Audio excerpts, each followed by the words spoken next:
And for more on this story, we have DW reporter Stacey Bivens with us here in our studio. Hi, Stacey. Thanks for joining us. We've seen 2 weeks after George Floyd's death, these protests in the U.S. not letting up, growing bigger in some cities. What are we seeing happening in the U.S. right now? How's the momentum continuing to keep up?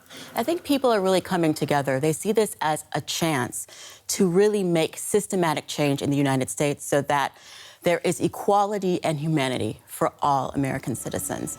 There's been some pushback from people who like to scream all lives matter, but these activists are quick to point out that until Black people are treated with the same respect and humanity as whites in the United States, you can't say that all lives matter because they're not all treated equally.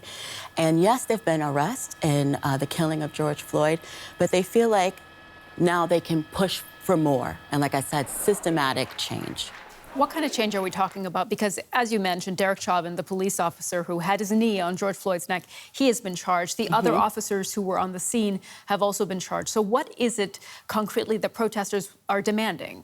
Well, they want to have a different presence in their community when it comes to policing.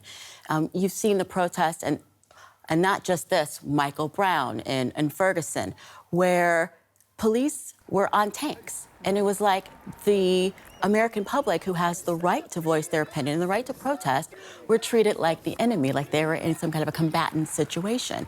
And so what Black Lives Matter is pushing for is the defunding of police departments.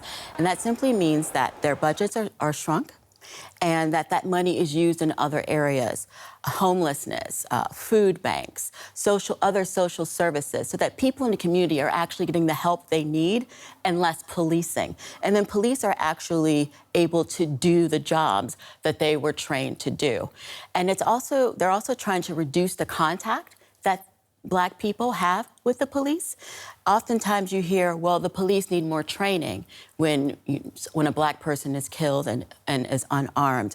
But they don't need training when they're taking in a wild gunman who is white. Dylan Roof, who killed all of those people in Charleston, in the Charleston church, he was taken into custody without a scratch, and then they took him out for a hamburger.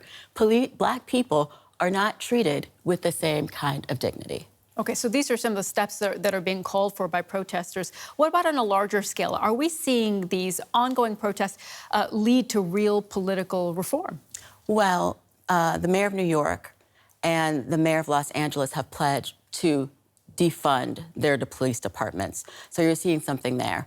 House Democrats and Senate Democrats are introducing a bill later today that will make it easier to prosecute police and will make it easier to sue them for damages if they're convicted.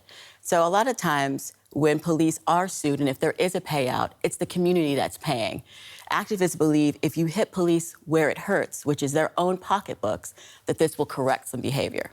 All right, DW reporter Stacey Bivens with us here in studio. Thank you very much.